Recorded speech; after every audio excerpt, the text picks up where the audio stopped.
Our next guest is Dr. Parikshit Gopalan.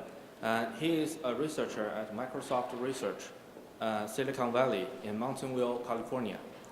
Dr. Gopalan holds a PhD degree in algorithm, combinatorics, and optimization from Georgia Institute of Technology. He works in theoretical computer science, focusing primarily on coding theory, computational learning, pseudo-randomness, and Boolean function complexity. He is also interested in applying erasure coding to storage system for massive data. So let's welcome Dr. Parikshit Gopalan. Thanks everyone, and thanks to the organizers for inviting me. So I hope everyone can hear me fine. So I probably don't have slides enough for 40 minutes, so please feel free to stop me with questions at any time. So what I'm going to talk about is the mathematics behind the kinds of codes that are used in storing massive data. Okay? So we're going to start from the basics. Let's say we have a group of machines. We're going to just think of them as hard drives for storing data. Let's say we have a collection of 6 hard drives. Our goal is to store some data, say photos on these things. And what we want to do is to ensure that even if one of these disks fails, then we don't lose any data. Now, obviously, if everything crashes, then your data is lost. So what you're guaranteeing is if at least just one disk fails, no data is lost. Right? The simplest way to do this, of course, is to just duplicate everything. Whatever you have on this machine, you have the same thing on one other machine. Right? So what you do here is that 3 of your machines are actually storing data, say these 3, and these other 3 are just replicas. Right? So the storage overhead that you incur is 2x, because you have 6 machines in total, only 3 of them really are holding data, the rest are just replicas. The nice thing about this is that recovery, if you lose a machine, is very quick. As far as you're concerned, almost nothing happened. You used to read from this machine, now you read from that machine instead. Now, this 2x overhead is quite a bit, and there's something much better you can do, at least with regard to overhead, which is to just have a simple XOR code among these machines. So what you do here is to treat the contents of each drive as a bit vector, and you store data on 5 now out of the 6 machine. And on the 6th machine, you'll just store the XOR of the other 5, right? And now what happens if some machine goes away? Then all you have to do to recover whatever was on this machine is to just XOR everything else. So this is the simplest error correcting code of all, the parity check code. The overhead you have now is much smaller. It's just 1.2x. But there is a price to pay. The price is that the recovery time now is much longer.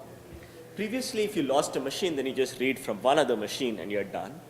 Now, when you lose a machine, you need to read from 5 other machines and XOR the content. So this is obviously going to take much more time. So that's really the trade-off here. You're getting a better overhead, but at least your recovery is going to be much slower now.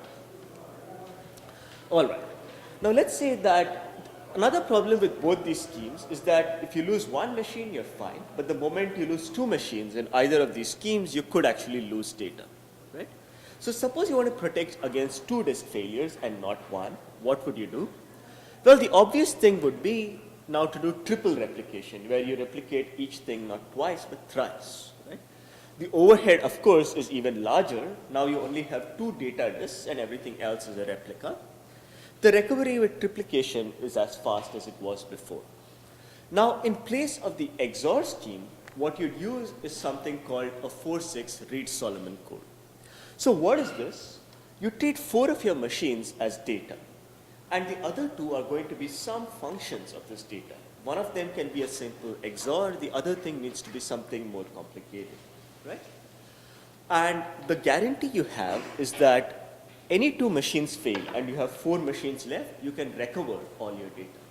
But now you might need to do some more work here. It might involve solving a small system of linear equations, right?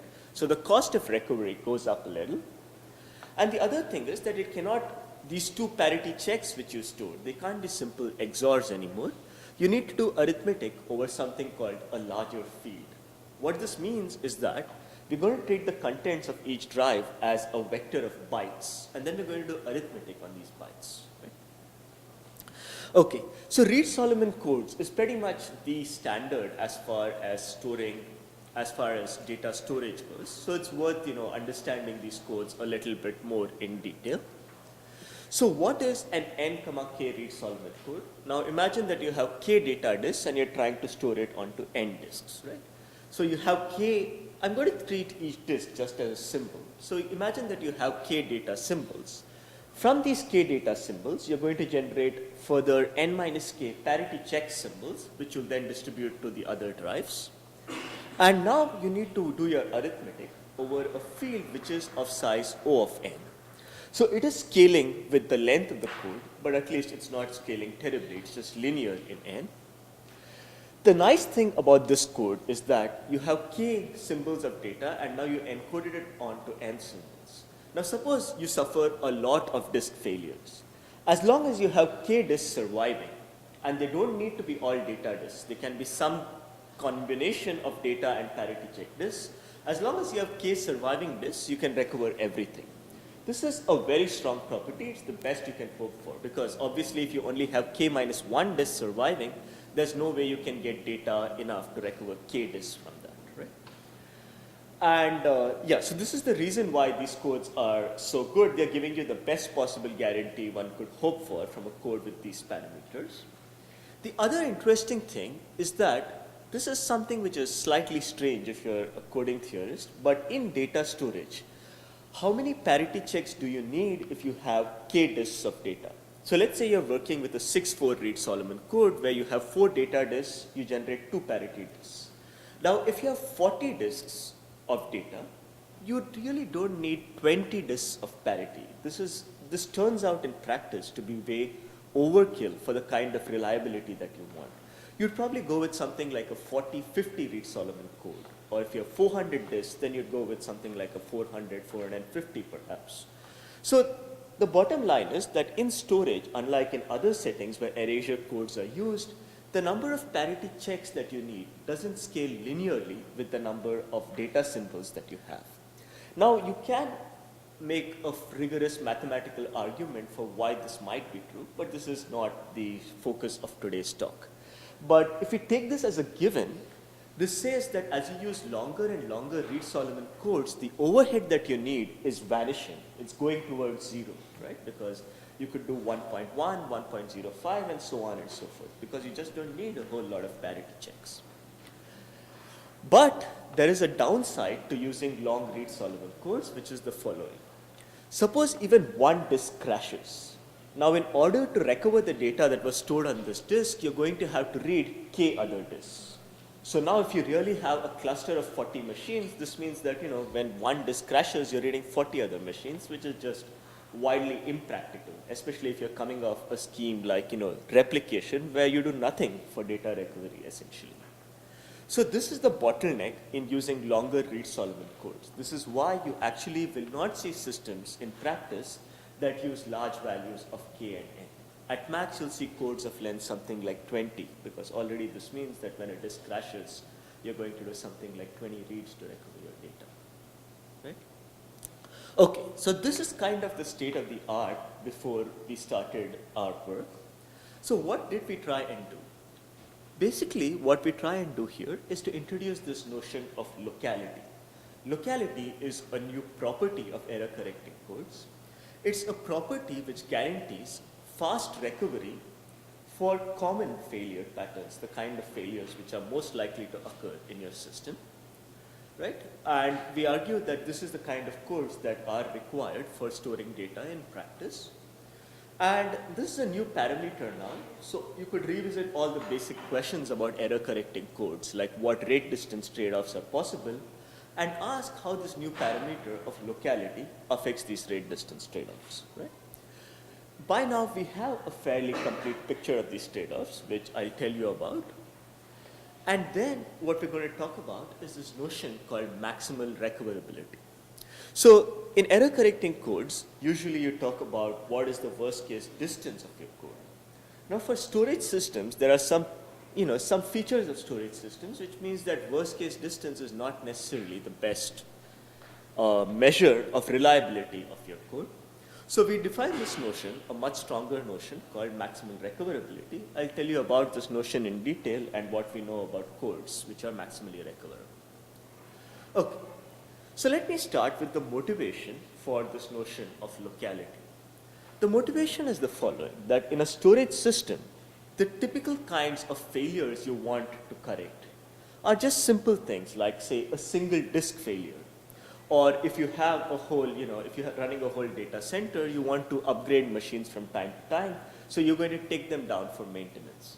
But now, since you're scheduling this, you know which machines you're going to take down at what time. You have a lot of control, even if this is a larger, even if at a time you're going to have 10 machines available, you know which 10 these are, right? So you have some kind of structure in these large failure patterns that you want to tolerate.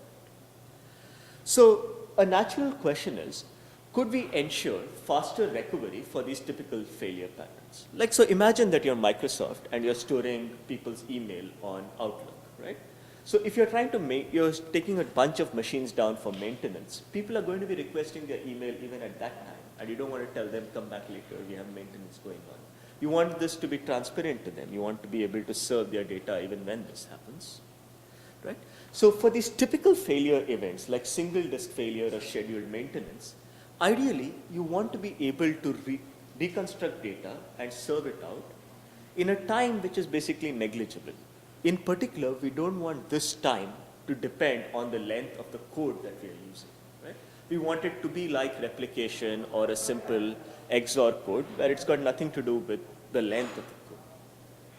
Now, once in a while, you will have catastrophic failures, like maybe there's an earthquake or a power outage or something like that.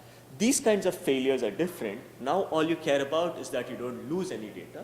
You're not as concerned with recovering data quickly, right? So we're drawing this distinction between kinds of failures which are typical, which we want to correct quickly, and failures which are less common, where you're fine with the recovery taking somewhat longer. Okay, so but locality is actually a precise mathematical notion, and here is what it is. Throughout this talk, I'm going to focus on linear codes, actually systematic linear codes, which basically means that you have some data symbols and you're generating parity checks as linear combinations of these data symbols. Now, in a linear code, we say that a certain coordinate has locality R if it can be expressed as a linear combination of some R other coordinates in the code. Okay? So since this is a linear code, if it can be expressed at all as any function of R other coordinates, it's actually going to be a simple linear combination. It may not be a simple XOR, you might need some coefficients there, but it'll be a linear function. Okay? So what is the advantage of this definition of this notion of locality? Imagine that this coordinate is storing a data symbol, and now this machine crashes. Then in order to reconstruct that symbol, I just need to read these R other coordinates. And you want to think of this parameter R as some fixed constant, like say 3 or 4, right? So this is saying that really the cost of recovery is independent of what the overall length of the code is, right? Yeah. Now, okay. So certainly, if there is a single failure, this definition guarantees that you can recover that disk very quickly. In fact, I claim that it's guaranteeing something slightly stronger, because you're only going to read these R other symbols for recovering the ith coordinate. So as long as none of these R other symbols is also lost, you can recover this coordinate with just R reads, right? So it's actually guaranteeing you something slightly stronger than just quick recovery for a single failure. And there's an important distinction here between having locality just for the data symbols, which in some sense is all you need, because in this email example which I just told you, people are going to request their own data from time to time. They're not going to request parity checks of their data, my email with your email and 10 other people's email, right? So in a practical sense, data locality is somewhat more important than locality for the other symbols. So we distinguish between this notion where only the data symbols have locality R, and this notion of full locality where all symbols, including the parity checks, have locality R. So these kinds of codes, they have been called either locally recoverable codes or locally repairable codes in the literature. It typically depends on whether this is the theory community or the systems community which is talking about the codes, but they are exactly the same thing. So what is nice here is that they're keeping the cost of fixing a single symbol constant, independent of the length of the code. So this kind of frees you up to use longer codes now, because longer codes will typically tend to have better overheads. This gives you R reads for a single failure, and as I argued, it actually gives you something slightly stronger. And really what you care about is not so much single failures as the kind of failures which are typical in a storage system. And for this, you can play some other tricks which are not within the regime of coding theory, right? You have control over how you're placing your machines across racks and so on. And as we'll see, this allows you to handle just all typical failures that you might care about with this notion of locality. A much stronger notion would be to say that you get locality of R not just for one or two failures, but maybe all the way up to the minimum distance of the code, right? You just, whenever you can recover, or at least up to some distance, you can recover from errors and you can recover locally, right? This is a much stronger notion. It's not a notion, it's actually an even older notion, which brings me to related work. So where did this notion of locality come from? There's this entire body of locally decodable and testable codes in the theoretical computer science literature, and really much earlier than that in the coding theory literature. There's this beautiful paper of Reed on majority logic decoding for Reed-Muller codes from 1954, where essentially he has this notion, at least implicitly. So basically, I can't get into much detail here. What these codes try and do is to guarantee this much stronger property of locality up to the minimum distance of the code, right?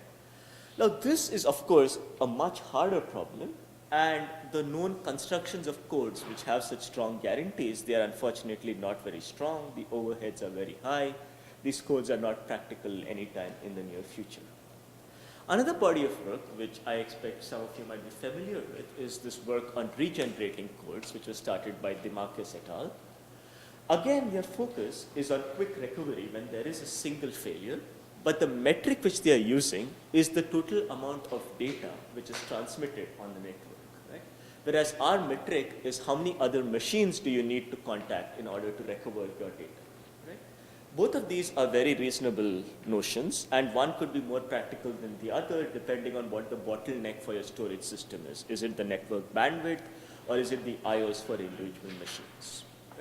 So again, this is a very nice and natural notion, but I'm not going to talk about it in today's talk, but I'm going to focus on this notion of locality. All right. So we've defined this notion of locality where I want each coordinate to be recoverable just by looking at R of the coordinates. Let's try and construct codes which have this data locality property. Now, interestingly enough, this is not very hard. It was in fact done much before we formally defined this notion of locality. This was called pyramid codes in this paper by Chen, Huang, and Li. And basically what these are is Reed-Solomon codes which have few local parity checks attached to them. So you start off with your basic k, n Reed-Solomon code where you have k data symbols and you have n minus k parity check symbols from that. And then what you do is just group your data symbols into groups of size R and write down a parity check for each of them. This ensures that the data symbols have locality R. And it also ensures that the distance is at least as good as the original Reed-Solomon code you started with. In fact, if you do things cleverly, the distance will increase by 1 thanks to all these parity checks that you add. Okay, so this is a reasonable solution to start with.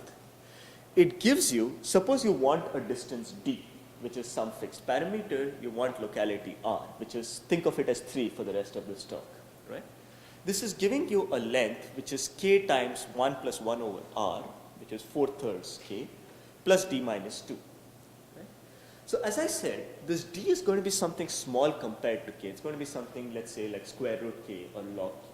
So the important thing here is this 4/3 k. This is a constant overhead. The natural question is, do you need this constant overhead, or can you do better? So the main result of this paper, which introduced the notion of locality, was that you cannot do any better than this, that this exact length is tight. You cannot even get one lesser if you want this locality and this distance.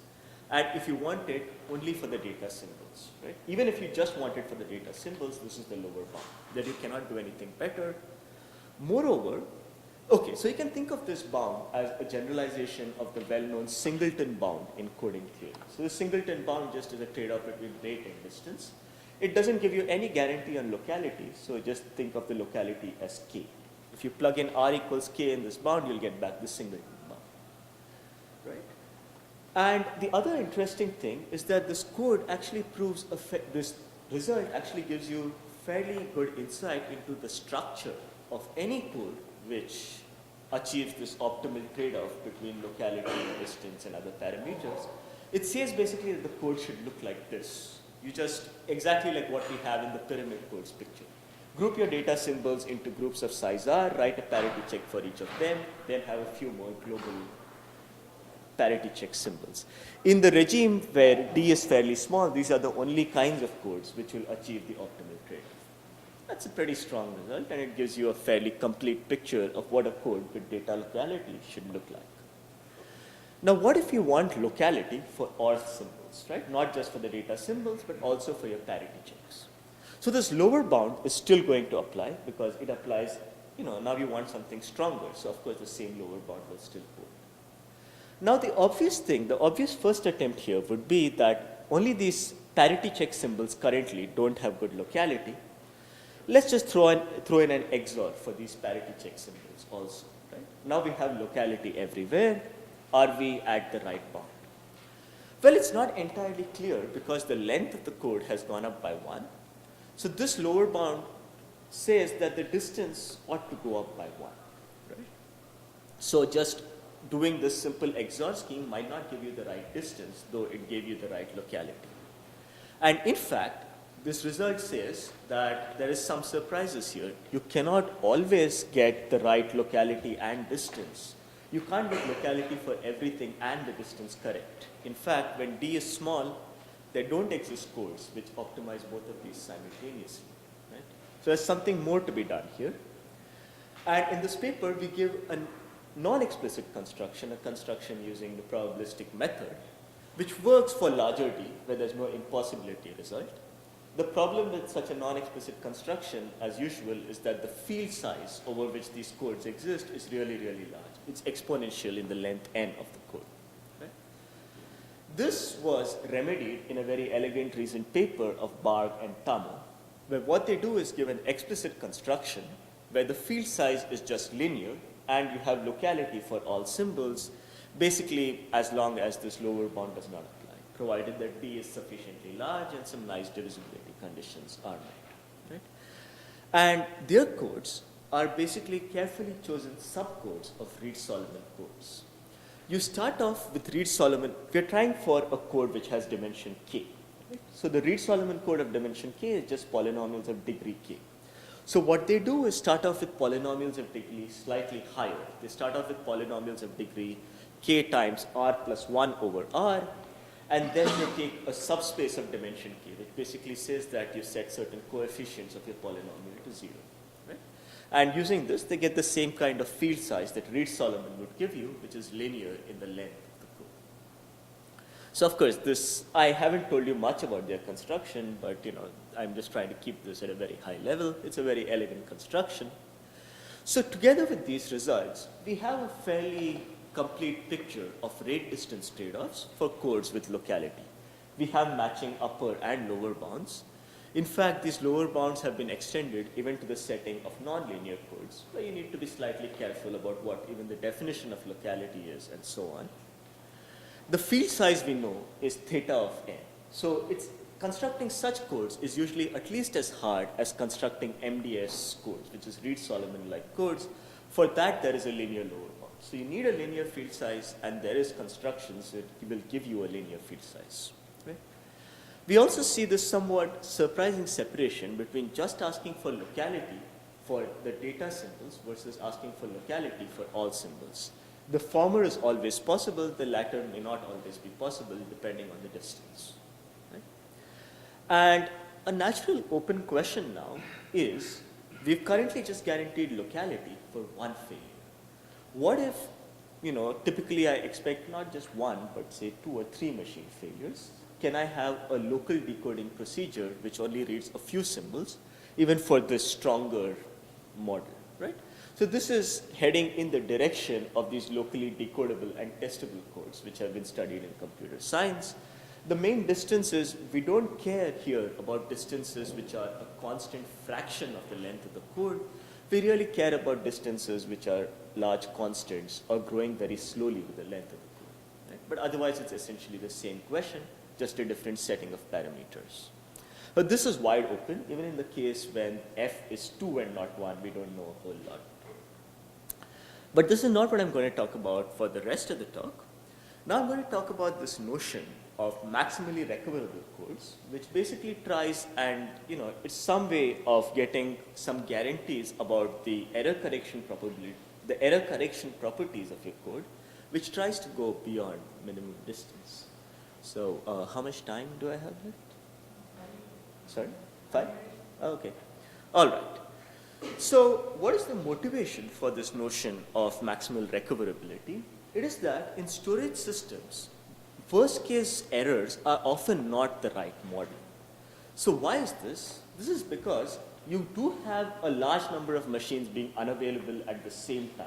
This can happen from time to time, but these large failures are often correlated. They happen because of something like a power outage, or if you are trying to upgrade machines, then you know which machines are upgrading and so on, right?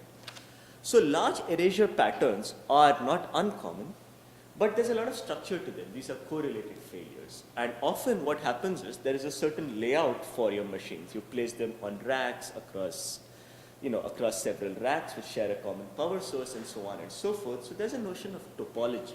And the kind of error patterns you're likely to see is very heavily correlated with this notion of the topology of your network, right? So let me give you a concrete example.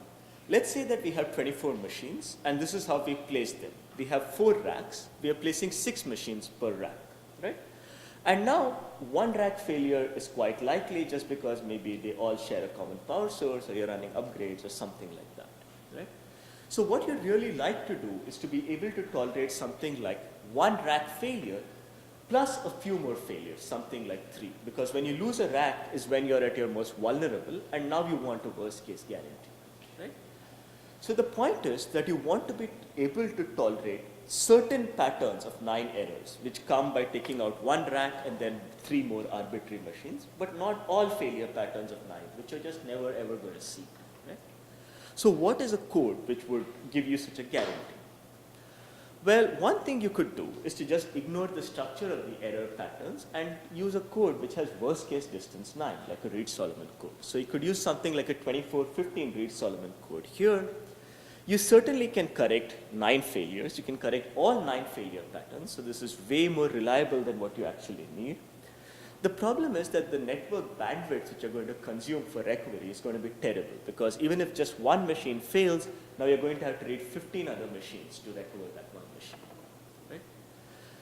A slightly better solution, a much better solution, might be to do something like this. So these symbols in blue are our data symbols, and these gray symbols are parity checks. These are parity checks which depend on everything. Then what we do in the top row is to just write down a simple XOR of everything in that column. So these are all XORs of 3 other symbols, right? So this is a 2415 code which has locality 3 for every symbol, because you can recover it by reading everything else in its column. This ought to be as reliable as we want it to be, because what happens when a rack fails? That's basically saying that a whole row is gone. So you added 1 degree of redundancy across the columns, in every column. A rack failure is going to take this redundancy away, essentially. So what you'll be left with is a code which has 3 parity checks. Such a code ought to tolerate 3 failures. It will tolerate 3 failures if it's an MDS code, right? So it seems like such codes, you should be possible to design such codes, but just by the worst case distance of this code, it's hard to guarantee this property, because we know the worst case distance by this GHY bound can be at most 6. And now you're trying to reason about a failure pattern that has size 9, right? So you're not only can you not prove it using the worst case distance properties, it's not true that any code which achieves the worst case distance bound is also going to have the stronger property, right? So this is something much stronger that we're asking for. And these codes are called sector disk codes. They were defined by Planck, Blohm, and Hafner in the setting of data storage over hard drives. And I think we're going to hear more about them in a couple of talks from now. So this is going to be the motivation for this notion of maximally recoverable codes. The idea of a maximally recoverable code is that it should be able to recover every pattern which is possible given the topology of the code, right? So what is this notion of topology? So the motivation for this really comes from Reed-Solomon. What is Reed-Solomon? You have k data symbols, n minus k parity check symbols. The guarantee which it gives you is that as long as you have at least k symbols remaining, then basically you have n minus k unknowns, n minus k equations, and you can solve that. So anything which is just not impossible, you can do, right? So this is the notion which we want to extend for codes with other topologies. So what is the notion of a topology? A topology of a code is basically a set of parity symbols. You specify, these are my data symbols, and then I want these parity checks to depend on these other symbols. You just say which symbols they depend on. You don't say what exact linear combinations they should be. This is in the hand of the code designer, right? And you also allow parity checks which only depend on other parity checks and so on to capture notions like locality in the parity check symbols. So this is the notion of a topology. You've specified data symbols. You've specified which symbols parity checks can depend on, but you haven't made it explicit in terms of coefficients. The code will be now fixed by specifying what coefficients you use to combine these symbols together. And now we say a code is maximally recoverable if it corrects every pattern which can be corrected. So trying to correct an error pattern basically means you have some number of unknowns, you have some equations which relate these unknowns. As long as you have sufficiently many linearly independent equations, you should be able to correct this error pattern, right? And now the question is, do there exist such codes for just any topology? A maximally recoverable code corrects any error pattern which could be possibly corrected by a code of this topology. So it turns out that they do exist for every topology. And in fact, by choosing coefficients at random from a sufficiently large field, you would get a maximally recoverable code, right? So let's go over the statement in some more detail. So basically, correcting an error pattern amounts to solving a certain linear system of equations, which is possible provided that some determinant, which is in terms of the coefficients of the code, is invertible. If you choose your coefficients from a sufficiently large field, there's going to be about a 1 in q chance that the determinant is 0, and otherwise it should be non-zero. The system should be invertible. Now you just do an union bound over all possible error patterns, and this is why you need your field size to be exponential, right? And in fact, this is not just an artifact of the proof. It turns out you actually need exponential field size for the random construction to work with good probability. But having said that, this is giving you an algorithm for constructing a code. So usually in coding theory, we don't like random codes because there's no efficient decoding algorithms for these things. But here we are in the setting of erasures and not errors. So decoding is just solving a system of linear equations. It's a polynomial time procedure, right? This is an important difference between erasures and errors, right? So the question is whether these random codes are really the best one can hope for. The fact that they have exponential field size, is this inherent? Do you need exponential field size? The answer is not really, because even if you tried to construct Reed-Solomon like MDS codes using randomized constructions, you would require an exponential field size. And Reed-Solomon codes tell us that in this case, actually linear field size suffices, right? So at least we have here one example of a topology where you can do much better than random. So I could tell you much more in detail about why this field size is important.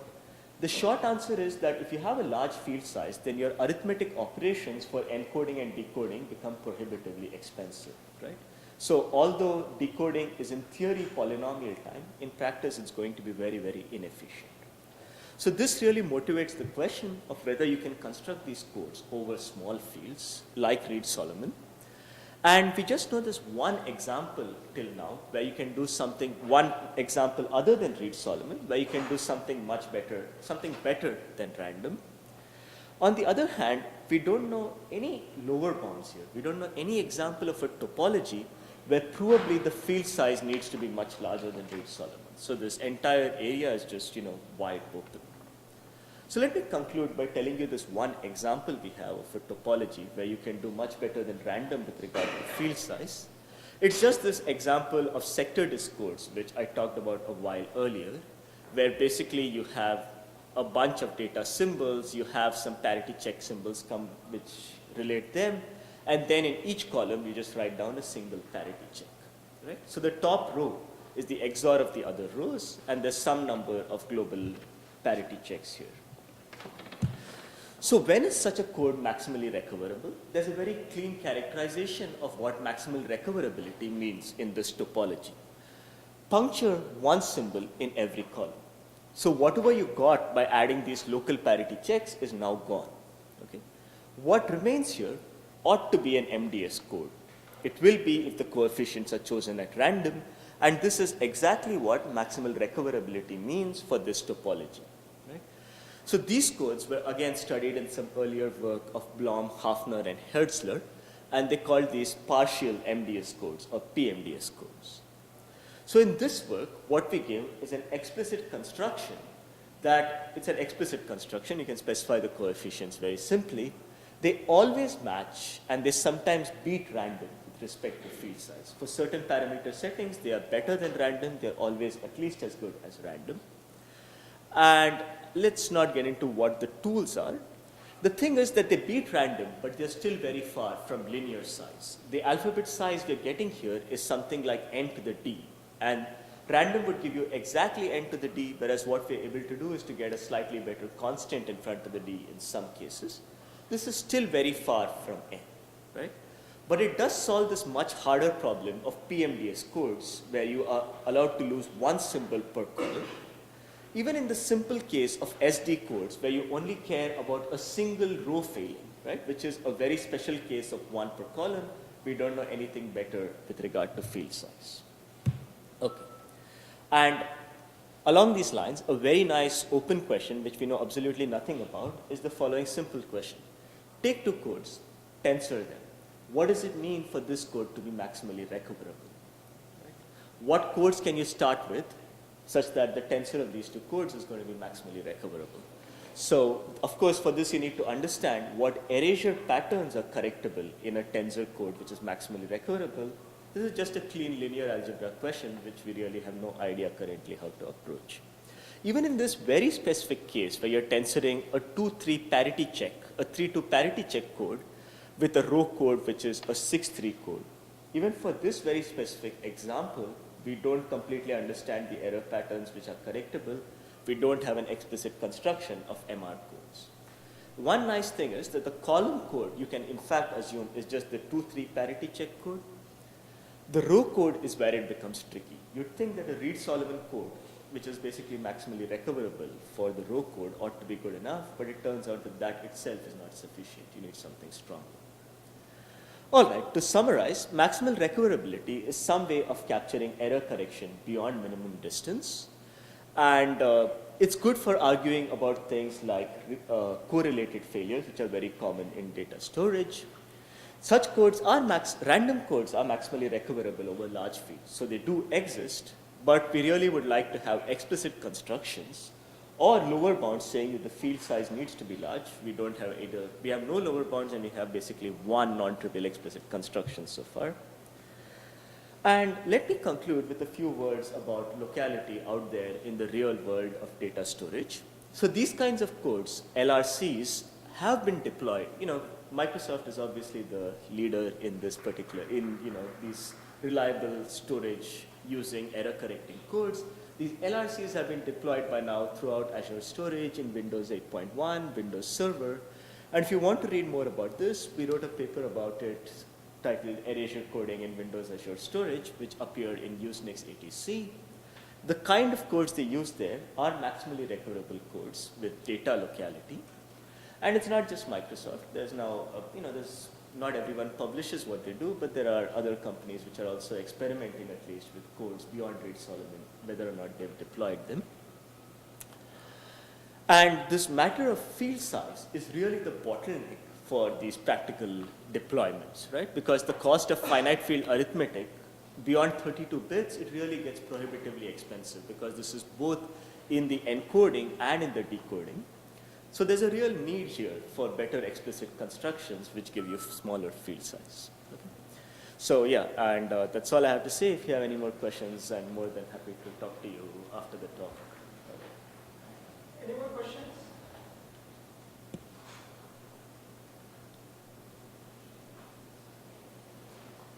Thanks. Thank you. Yeah. Thanks, Dr. Parikshit, for delivering your invited talk.